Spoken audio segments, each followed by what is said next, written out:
it's this very macho culture. Like, you can sleep when you're dead. And if you're out having fun, that means you're not focused on your company. So that means you're not a serious entrepreneur.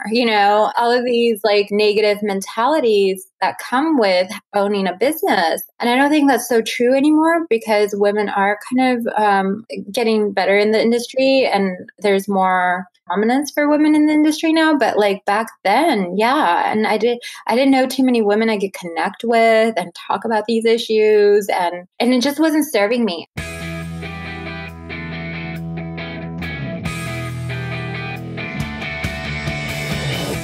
You're listening to the MILF Podcast. This is the show where we talk about motherhood and sexuality with amazing women with fascinating stories to share on the joys of being a MILF.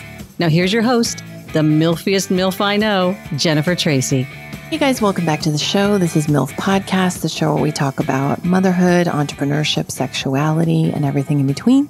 I'm your host, Jennifer Tracy.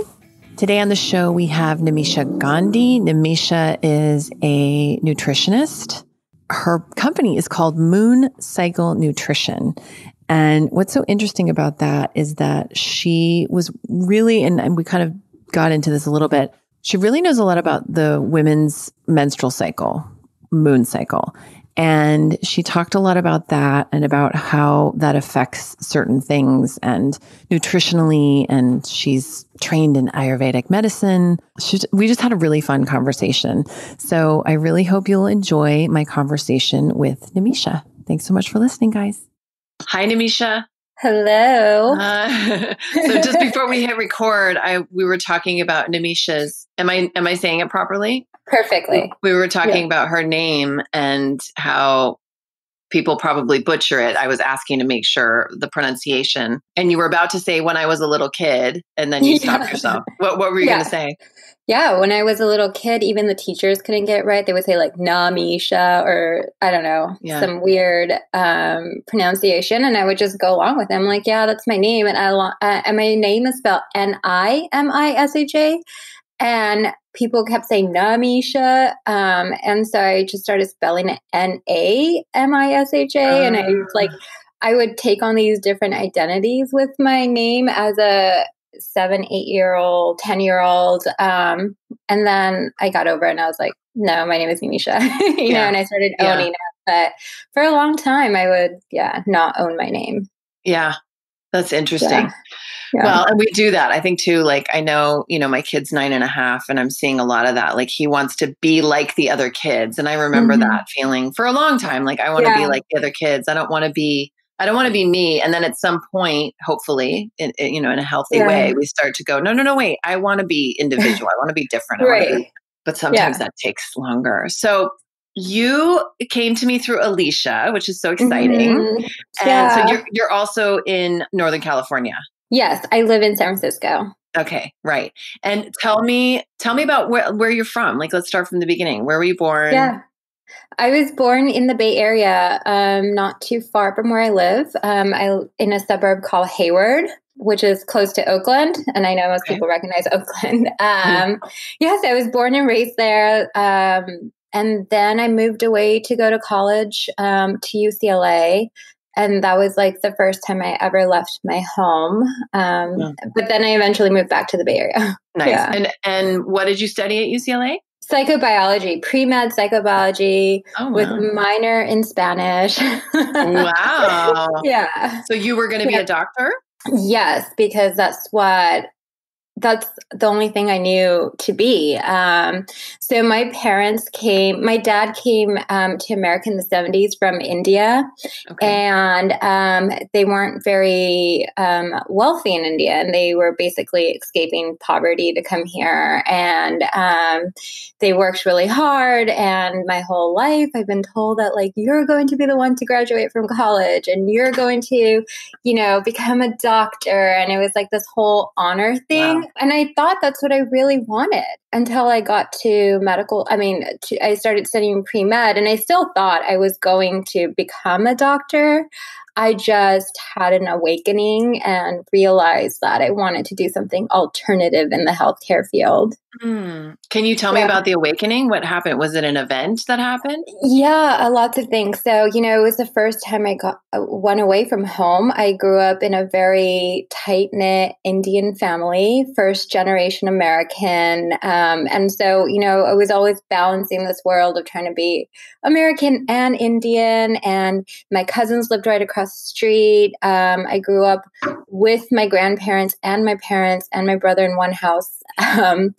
And so when I got to college, it was just like a whole different world. It was the first time where I was eating American food every single day and not Indian food. And I got sick, actually. I got IBS, which is actually very common for college-age students. And then I was trying to navigate, like, whoa, what's going on with my health? And why am I gaining weight? I did gain the freshman 15, but it just felt so icky. Like I didn't feel good in my body because it wasn't good weight. And then I got, then I started exploring alternative healthcare, just being in LA. And I think everyone's talking about different diets and modeling. And I tried out the whole modeling thing too while I was in college. And when you're in UCLA and away from your parents, just try everything.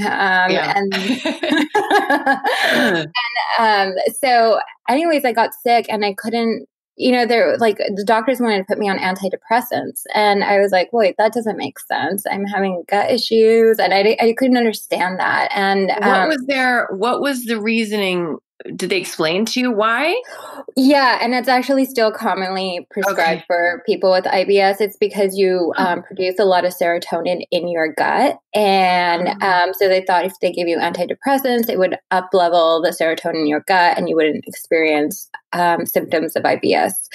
That was the reasoning. But I enrolled in this study at UCLA that was looking at meditation IBS. And I was like, wow, that's cool. I know about meditation. I think it comes from India, I had this whole ancestral thing going. And so I was like, okay, I'll try it out. And it was a really cool study. And I've always been in tune with my body, just knowing when something is off. So I just started looking at different healthcare modalities to deal with my health issues. And towards the end of college, my grandparents got really ill and they kind of got lost in the hospital system, just couldn't get a proper diagnosis and a series of events that made me really unhappy with our medical care system, like the 15-minute appointments, not looking at the whole history. My mom was mugged when I was 16 years old, which left her left arm severely damaged to the point where now she can't turn it and she's in a lot of pain. Yeah. And so I saw that too. And I saw the pain my mom was going through and just all of these things. And it was like, I can't feed into the system, and as soon as I said, I'm not going to medical school, I'll find something else. I found Ayurvedic medicine. And there was a school in West Hollywood. So I was able to finish up my bachelor's and go to that school on the weekends. Wow. Yeah. That's impressive. That's no small feat. How long was that program? It was 18 months. It changed my life. Yeah. And so can you talk a little bit about Ayurvedic medicine? I know very little bit and for my listeners also, can you tell me what kind of the basis is? Yeah. Ayurvedic medicine is actually 5,000 years old. Even Chinese medicine stems from Ayurvedic medicine, and it's based on the principles of each person and each living thing has characteristics. And there are 3 characteristic types, the Vata, Pitta, and Kapha. And everyone has different ratios of these characteristics. So some people can be Vata dominant, some people can be Pitta dominant, and some people can be Kapha. And everyone has a different ratio. So it's very rare to find a tridoshic, meaning someone who's equally each dosha. But, a Vata person is someone who's usually very tall or very petite and has like curly hair and has like qualities of like air. Like you think of them as like a bird, like their spirit animal would be a bird. And they're like the artsy and creative types. They're your actors and painters and dancers, like super creative people. They're even the healers because healing is very creative. And then Pittas are very dominant and they're fiery, and their spirit animal would be a lion. And they are they're decisive, and they usually follow a path of like a CEO or a politician or a lawyer, just a very strong role. And, their qualities are like, like more fire, heat. They tend to get overheated. And, Kaphas, their spirit animal, I would say, is an elephant. They're very gentle and loving. They're of a bigger bone structure. They tend to be nurses and caregivers and caretakers. Wow. I'm thinking of all the people I know. I'm fitting everyone into that category, including myself. Yeah. And so then now you use these personality types and traits, and not just personality, but like the inner physiology too, to heal and bring balance into your body. So in Ayurveda, like someone who has anxiety would tend to be a Vata person. And then you look out in nature. So like increases like. So you look out in nature, what would have, like which foods have Vata quality. Those are the foods that a Vata person would tend to avoid. I see. So like salads are airy, they're very light and they're dry. So that would increase a Vata, right? So what's balancing for a Vata is like root vegetables. It's bringing them back to the ground. And so it's a really beautiful science. To become an Ayurvedic doctor, you go to school for 10 years, and then you do all this training. So it's really intense and beautiful, and it's a great way to heal because it's so personalized. Yeah, it sounds so personalized and so gentle and nurturing. And so wait a minute, though. I want to go back to West Hollywood and graduating UCLA. So you graduate UCLA with this basically a dual degree with a minor in Spanish, right? Yeah. Incredible. And you finish this 18-month Ayurveda program. Am I saying it right? Ayurveda? Yes, Ayurveda. Yeah. Then what happens? And how old are you at this point? 22. So I graduate at 22. And I stay back in LA because I'm in love and with LA, not a person. Yeah. It's easy to fall in love with LA. Yeah. I was definitely taken away by the glitz and glamour. I mean, I was going to school and then I had a best friend and her and I were just partying every single night in Hollywood and going to these like fancy parties and, and then doing these like little modeling gigs on the weekend. Yeah. And it was a lot of fun. And so I couldn't go back home to my traditional family they are very cool. They're like more modern than a typical Indian family. But any family, when you're 22, you need to spread your wings. Most 22-year-olds, they want to have that. Like we were talking about the independence. You want to be apart from, at that moment. Right.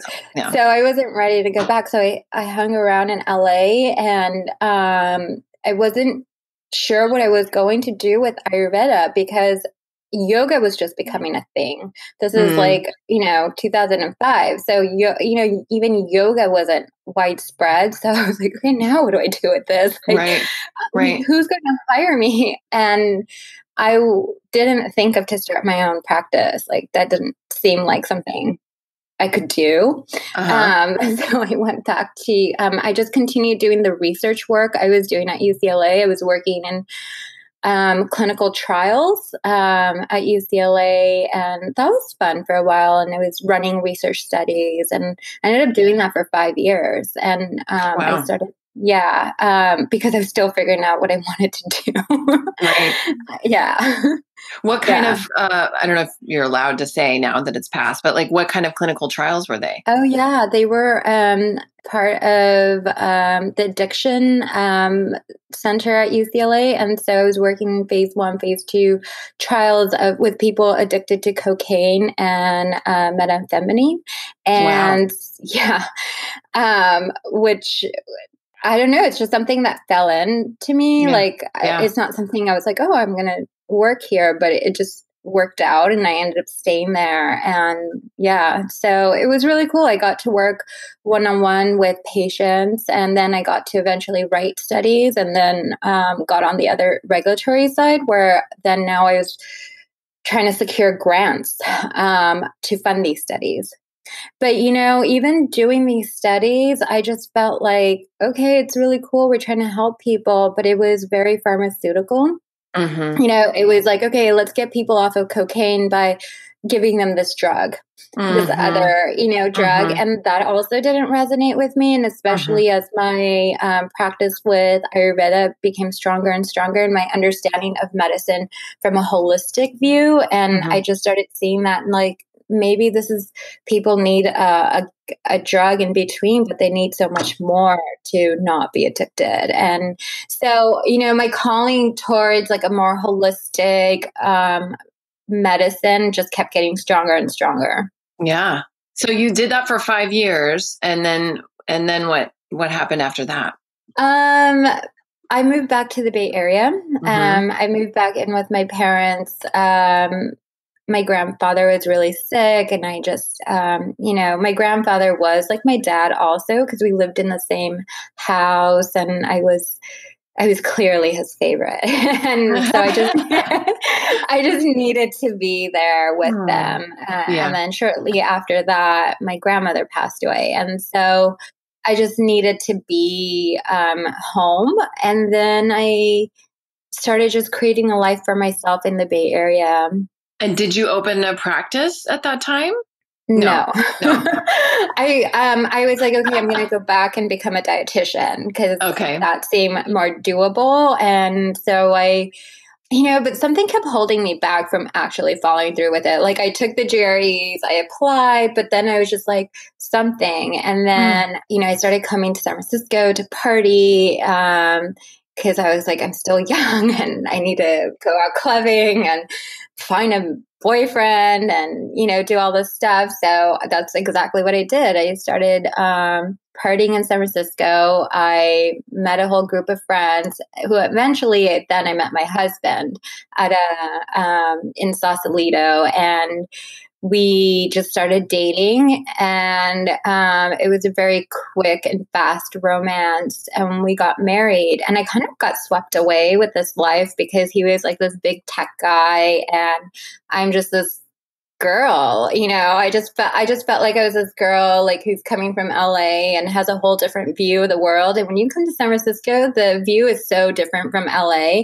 Like, people here are talking about technology to save the world, and like AI for this and an app for this. And I was like, what is this world? And I was a little swept away by it, because I feel like in San Francisco, when you're young, these big tech guys are like celebrities, like in LA, I was like, oh yeah, like I'm hanging out at this cool party with this actor and that. And now I'm like in San Francisco hanging out this house party with this tech dude and that, and it was like this whole different. Sure. There's like a status piece of it. Yeah. Yeah. And when you're young and impressionable, you're just like, oh, this is cool. Maybe this is what, I'm supposed to do with my life, like maybe do something in tech, or I don't know.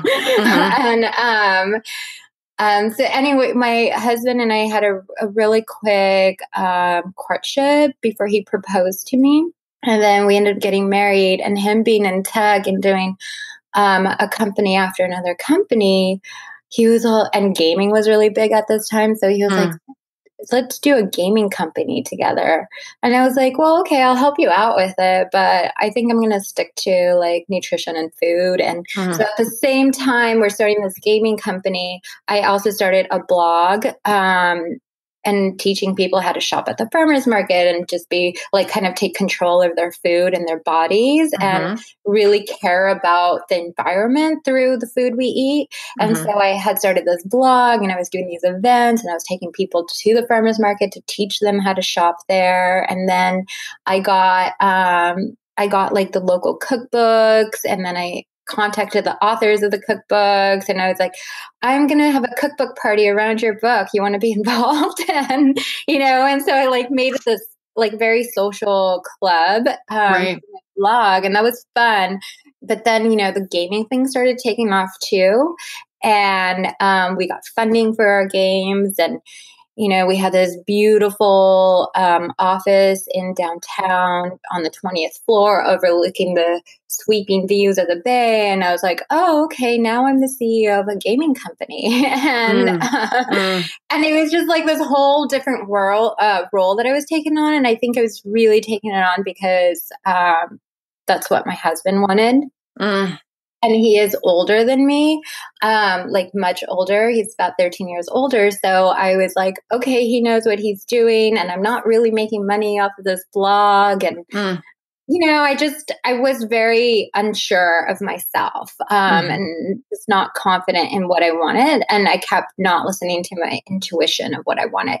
But the gaming thing, was really interesting and it was fun. And I got to learn so much about fundraising, running a company, being a woman in a very, very male-dominated industry, first of all, gaming, and then just Silicon Valley. And then this is like 8 years ago. So very different than the landscape today, actually. Yeah. But then, that was just unsustainable. I got, I just couldn't deny my intuition anymore. Yeah. And my husband and I were having problems because we're working together. We were newlyweds. Now we're working together. And then all the pressure of a company, I couldn't do it anymore. So I left it. And I went to a holistic nutrition school here in Berkeley. And I was like, okay. And then I started doing that and it was awesome. I felt like I was getting back to myself. And then I got pregnant. While I was at nutrition school, which was fine. It was like the best thing to be pregnant while you're going to nutrition school. Yeah. And I was surrounded by like the best people and the best mentors. And then, so that was what I did after I left LA. Wow. You're in nutrition school, you're pregnant. And can I ask, just to back up a second? Yeah. You said you weren't allowing yourself to listen to your intuition that was telling you what you really wanted to do. What was that? What was that little itch or that little whisper? What was it saying to you? Like, what was calling to you that you were kind of ignoring? Yeah, it was just saying that I'm not in the right place, right? I'm not happy. I was deeply unhappy. Like, I was like, this is not the life I envisioned when I got married. I didn't envision working around the clock. And that goes against everything I've learned in Ayurveda and just my own intuition, like not taking care of your body. And it's like, again, it's this very macho culture. Like, you can sleep when you're dead. And if you're out having fun, that means you're not focused on your company. So that means you're not a serious entrepreneur, all of these like negative mentalities that come with owning a business. And I don't think that's so true anymore because women are kind of getting better in the industry and there's more prominence for women in the industry now. But like back then, yeah. And I didn't know too many women I could connect with and talk about these issues. And it just wasn't serving me. I started gaining weight. I couldn't even think clearly. And I knew I wasn't following my passion. It was just like a knowing. And it would get really intense like the week before my period. And I'm like, oh my God. And I would blame it on my like PMSing or something. And, but that wasn't. And now I know that the closer you are to your period, your intuition is heightened. And at that time, I just wasn't listening to it. I just wasn't listening to my body and my intuition. And so when I said enough was enough, and then I got all these signs from the universe, right? Like, I met this woman who we would go to her restaurant a lot. And then she went to the nutrition school and I would just like keep like meeting people who would keep talking about this nutrition school. And I was like, okay, back burner. And then I just like couldn't ignore it anymore. And so I had to, and then I was like, I'm doing this. That's awesome. And so then your son was born? You have a little boy? I have a little boy who will be 5 in like 4 days. Oh my gosh. I know. What was that like when he's born? You're in the middle of this nutrition school, you're feeling great, and then your son is born. And what was that like? Yeah. So while I was pregnant, I felt amazing. Like I was a poster child for a pregnancy. It was a surprise pregnancy. And I was really surprised. And then the first month I was sick, just the nausea and just confusion. Like, why am I pregnant? Because I was surrounded by so many great nutrition professionals, like one of my nutrition teachers, mentors, she took me and she was like, you have to start eating meat. You're not eating enough meat. And then so I was like, okay, I started eating meat and red meat, something I hadn't ate since I was like 10. I gave it up and all my nausea went away. I got my strength while I was at nutrition school. I was teaching a nutrition high school program in the Mission. And so I was like on my feet talking to these like really wild teenagers about eating well, And so I would come home and I was exhausted. I had like lost 10 pounds in my first month of pregnancy. Wow. So that didn't seem right. But then, my nutrition teacher pulled me over and she's like, you need to start eating meat and drink some bone broth. And I started doing that and I felt great. And after that, pregnancy was amazing. Everyone was like, wow, like they would literally stop me. And I think I did feel really great. So tell me what happens when the baby comes. First of all, how was the birth? So I had a home birth because I was now very immersed in this holistic lifestyle in San Francisco. And one of our friends just had a home birth the year before, and she was like really advocating it. And it just really resonated. So I got a midwife and a doula, had a home birth. I created a beautiful sanctuary in our apartment. Basically, we converted our dining room into this birthing room, and it's filled with cherry blossoms and flowers. And just, when we had this, rented a birthing pool and put it in the middle, and and then on the wall, I had affirmations saying your vagina is big enough. You could do this, all these like positive affirmations. And the whole time I'm listening to beautiful music. But it was a long birth. It was 36 hours. Oh my gosh. Wow. And you had a midwife and a doula, or I would assume some combination of that. Okay. Yeah, I had 2 midwives and a doula. Wow, great. And it was and really your husband beautiful. Was there? And he was there. Yes, and he was a part of it. And it was it was long. And at one point, like a lot of issues from my marriage actually arose during the birth. And I had heard that. I had heard that like if you don't resolve your issues, they can actually make the birth process go longer. Mm-hmm. And we did. We were having a lot of issues before I got pregnant. And that's why I was so surprised, because I wasn't even sure if I was going to stay in this marriage. And, but during pregnancy, everything was great. Like we were both very just happy with each other. And so I think during the birthing, like this kind of some of the trauma from the marriage came up, and I was like, oh my gosh, I'm about to have a child with this person and we're not even in alignment about so many things. And so I think that really prevented me from fully pushing my son out. I think I was holding back, and I realized that. And I think at one point, and like my husband, he's older and he's a gentleman, and he wants to do everything. And I'm like a bird. I'm like, give me my space. And he's like the elephant. I'm the bird. And it's like, he's like, drink this date shake because he thought I was thirsty. And I'm like, I don't want this right now. I'm pushing.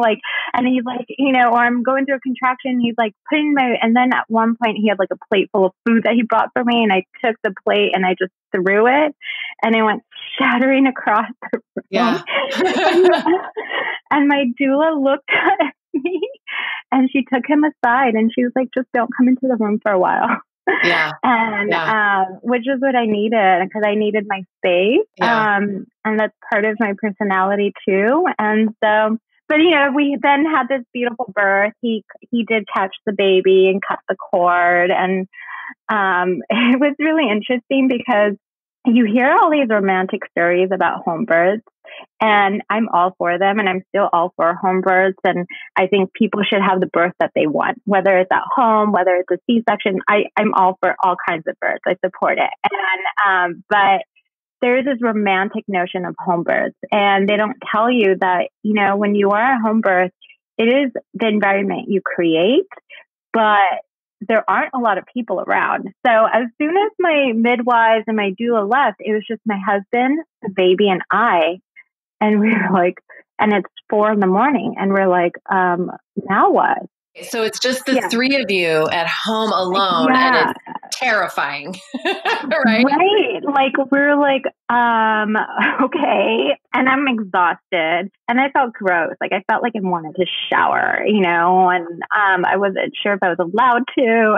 And, but we did end up getting into bed. Why did they leave? Why did they leave you? Why didn't they stay, or someone else? That's how. Okay. Yeah. That's just how it works. Okay. Gotcha. And they were exhausted too. They were with me for such a long time, for 36 hours. Yeah. And they also knew my parents were coming. So, my parents live across the bridge, less than 45 minutes away. So they knew that my parents were coming too. And, we had already planned for my mom to kind of move in right after I gave birth to support me in that first month. And so still, like, that first 5 hours, my parents didn't come till like 8 a.m. the next day. So, I was like, okay. But then it was really nice because I was so exhausted, but all I did was stare at the baby. And I was like, whoa, there's this baby who's just sleeping, and he's here. And so it was really sweet. And then my mom moved in, and it's very traditional. She had already planned to make all these traditional foods, and I was like, whatever you make, it has to be gluten-free and dairy-free. And just like, okay. But it was really nice to have her there in that postpartum phase. And it was really interesting. But then I became a crazy mom where, like, no, I must nurse my baby, and I must hold my baby all the time. And no one, the baby must not touch a surface. Like, the baby must be held the whole time. I don't know what I was thinking. And just all these things you hear about attachment parenting. It made me crazy. And then I had a lot of postpartum anxiety too, because I was like, oh, I wanted to be a badass nutritionist, but now I'm a mom, and I can't, like, am I going to finish school? Am I going to ever do anything with my life? Like, all those thoughts. And then it's like, I don't know what to do with this baby. I definitely had a lot of postpartum anxiety. I was getting mad at my mom for holding my baby the wrong way. Like, things like that. Or, and I was so adamant about breastfeeding the entire time. And then I breastfed for so long that he wouldn't even take a bottle. And so then I ended up nursing him. And it was wild. Like, I still reflect back on that time, and I was just like, wow, if I could have just taken a chill pill, if I could. Yes. I mean, I so relate to that. But the thing is, we can't. I mean, there isn't a chill pill, and everything you were experiencing is so normal and so much more common than we know. And when we're in that moment, and my experience is this, I felt like I was the only mother in the world who'd ever experienced the feelings of anxiety, the feelings of unworthiness, the feelings of my baby's going to get sick and die if we go out in the world. Like, the whooping cough, there was a whooping cough epidemic, and there was a swine flu epidemic when he was an infant, and he was too young to have had any vaccinations yet. And I was terrified. And we would go, if we went anywhere, which is rare because I was terrified to go anywhere. Sometimes people do this thing with infants. It drives me crazy. I still see it happen, where they put their fingers in the infant's mouth.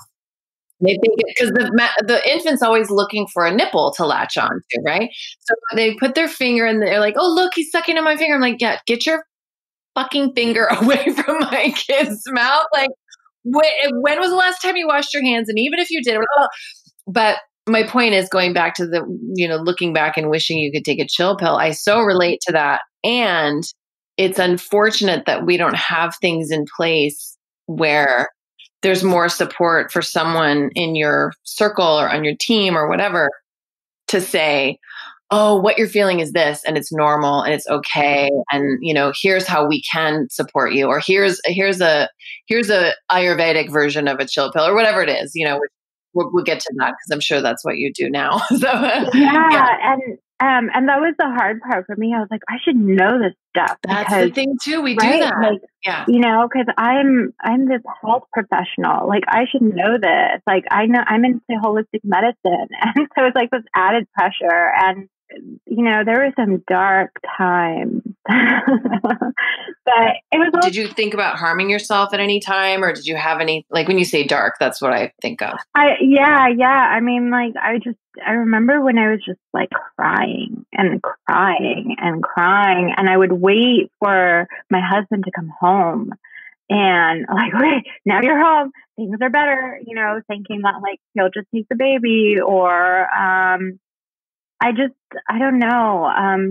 And there was a lot of conflict in like what my intuition was saying, what society was saying, what my husband's perception of things, and so I was like, I just, there was like a whirlwind of like, what do I do? And, some, like a few things I wish moms said to other moms, like, before you even give birth, form a mom's group or join a mom's group, because it's going to be so much harder to do it like in the first 2 months, right? Yeah. It's like, I didn't even know. And things like that, or like, get your support circle. And my friends at the time were having children too, but they were going through their own shit. Like my girlfriend who lives literally around the corner from me, she had just given birth 4 months before. And she had a very traumatic hospital birth. And so her recovery was really long. And so I didn't feel like I could go to her, and people saw me, they would come and visit me and they were like, wow, you just look so amazing, because I had given this home birth and I was in this like robe. And I think on the outside, I did look really great, but on like, it was just kind of this paradox of like, you can look great, but not feel great. Yes.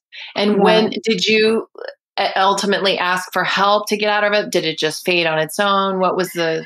Yeah, it didn't. I mean, I've always had a therapist. So in that first year, I kind of avoided my therapist too. I'm like, I don't have time to see you. And I don't know, like there are a lot of like mental games that you play with yourself. But then I did have a couple of self consults with her, and that was nice. And then I think at some point I started, I remember when my son was about 10 months old, I actually went out with my girlfriend for a couple of hours. And that was like the first time I went out for fun on my own, and that felt okay. And just kind of starting to step out a little bit, and also getting more in tune with my work.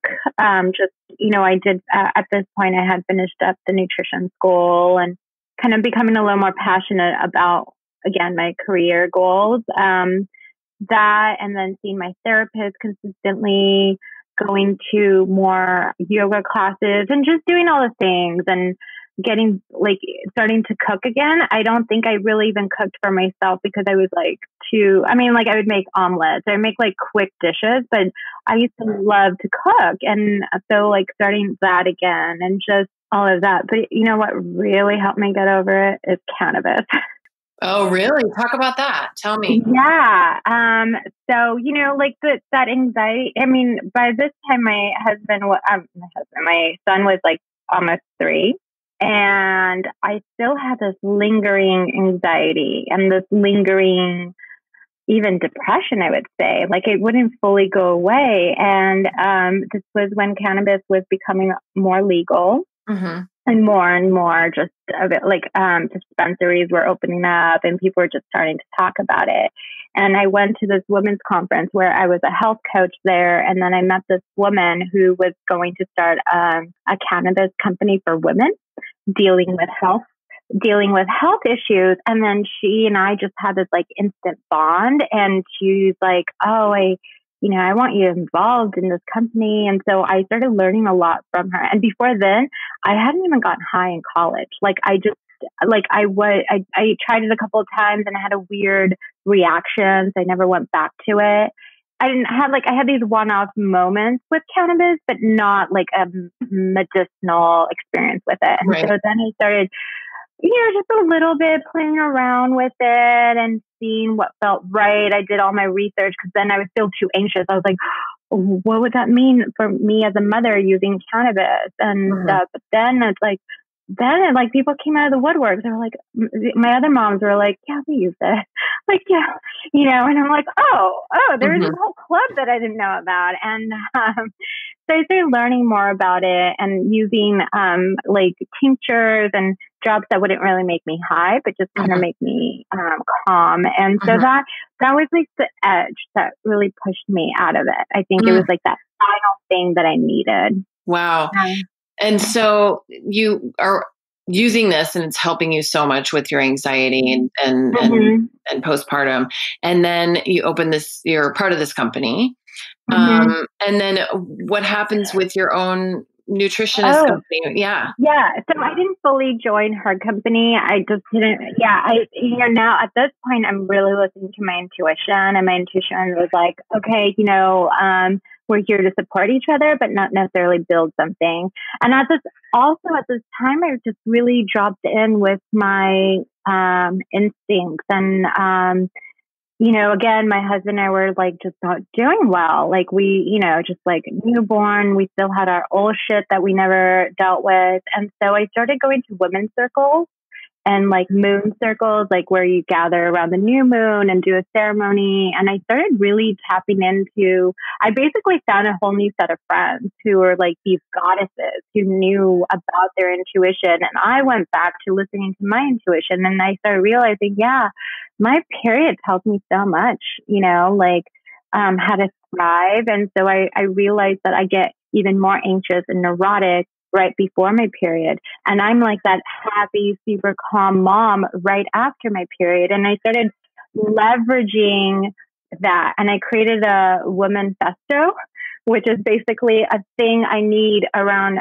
my cycle. So, right before my period, I need the garbage taken out. I need the kitchen spotless. And I need either my husband gets our house cleaner to do it or he does it. But I can't be the one to tell him that. Like, there better not be any laundry on the floor. Like, and especially at that time. And that's how they can support me, and even my mother, like, this is the time when my mom and I shouldn't get into heavy conversations about family drama or whatever it is, the triggers. And, and so I started learning to kind of tweak my life around my cycle just to thrive, which caused me to create Moon Cycle Nutrition, which is now my nutrition practice, because it's all, we are energetically tied to the moon as women, whether we realize it or not. And like just following that ancient wisdom of the moon cycle to live our best lives. So I really was passionate about that. And I started working in that. And then in that time, I became a meditation teacher. I did a training. It was the first weekend I had left my son to do the training. And by this time he was already 3, and I was like, I nursed him till he was 3. But on his 3rd birthday, I was like, this is the last time. And we made a thing of it and, said goodbye to the mum. And that was it. And then it really freed me up also to do a lot more. Sure. Of course. Yeah. Oh, yeah. And I was still channeling all this creative energy from motherhood and now just more sanity to do what I really wanted to do. So then I created Moon Cycle Nutrition, and I work with teens. I work with young girls to women who are struggling with their fertility. Yeah. So you work with them one-on-one? Yeah. So I several ways. I am a board of advisor for Conscious Kitchen, which is a nonprofit bringing chef-prepared organic meals to underserved schools. Alice Waters, who's a big advocate, also is on the board as well. And so through that, I'm able to get in front of a very young audience. And sometimes I'll teach a workshop or something, or just be really involved. And then I do have one-on-one clients, like where parents are coming to me like, okay, my child just started her period. How can we navigate this in a very positive and empowering way? And that's my goal, to empower young girls to feel so confident in their bodies, because a lot of my confidence issues come from that, right? Like, I was shamed for having my period. I was embarrassed. You know, that one time my pad leaked through my jeans in school, and I had to walk around with a sweater tied around my hip. We've all been there. Oh yeah. Yeah, you know, and it's like, so just to empower girls so they can become empowered women and not just hate themselves for something that's so beautiful, and not go through the whole trauma of like, okay, now I'm in my 30s and I have to do all of these ceremonies and travel around the world to discover myself. Like, why not start when they're young? Yes. And another thing I'm seeing in a clinical perspective is that children are getting adult diseases now and conditions. And so I'm really passionate about like helping them prevent that or work through it. So I had this one client that when she was 13, she got IBS. And I got it when I was like 19. So she developed tachycardia, which left her to be in the wheelchair half the time. What is tachycardia again? It is when you have, it's like when you have low blood pressure and it causes you to faint. Oh, wow.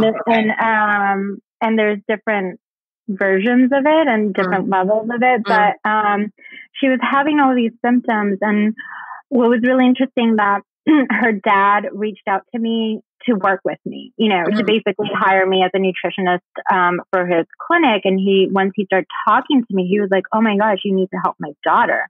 So here's a GI doctor. And he was like, I need you to help my daughter. And I worked with her. And ever since I've worked with her, she's never gone back in a wheelchair. Wow. And and she has so much life. And she's created an initiative to help teenagers find alternative health care practitioners. And she's created this whole program just from our work together. And so that was really inspiring. And I was like, okay, I'm going to definitely dedicate more of my work to the youth. In one way, I work with teens. And with like the fertility, I see women in their 20s to all the way to their 40s who are either just having irregularities in their period, not having a period, or are struggling with conception. And the whole idea is I just want women to get in tune with their body. And I even support women who are going through IUIs and IVF and supporting them so they can still create and conceive in a beautifully conscious way. And I do that through nutrition and lifestyle planning and meditation. So I've even created a meditation for fertility specifically. Oh, awesome. Yeah. That's awesome. Wow. Well, so fascinating. And I just can't, it's amazing what you've accomplished, you know, and I can't wait to see what you continue to do. There was a question I was going to ask you and it just flew out of my head. Oh my gosh. Okay. It'll come back to me. I did want to, we've come to the time where I'm going to ask you the 3 questions I ask every guest and then go into a lightning round of questions. I just want to thank you so much for coming onto the show. It's just been a delight talking to you. Oh, thank you. It's really great. So what do you think about, Nimisha, when you hear the word MILF? I think about this one hot mother friend I have who I totally admire. And I'm like, oh my God, how is she like that? I won't say her name, but yeah. Okay, got it. Yeah. What is something you've changed your mind about recently? Oh, I changed my mind about a trip. Oh, okay. Yeah. I was asked to go on this beautifully expense-paid trip and it didn't resonate with me. And you know, the 25-year-old me would have said yes, but the nearly 36-year-old me is like, no, doesn't feel right. Yeah, good. How do you define success? Contentment. You know, success is just contentment. When I was so anxious, my baby. I was just trying to be content with like, oh, everyone lived today, and just trying to be content and finding just contentment in the little aspects of life. And that makes for a really full life, I feel like. Mm-hmm. Agreed. All right. Lightning round of questions. Mm-hmm. Ocean or desert? Ocean. Favorite junk food? Donuts. Old-fashioned donuts. Yum. Mm-hmm. Movies or Broadway show? Movies. Daytime sex or nighttime sex? Daytime sex. I'm too tired at night. Texting or talking? Both. Yeah. I hear you. Yeah. Cat person or dog person?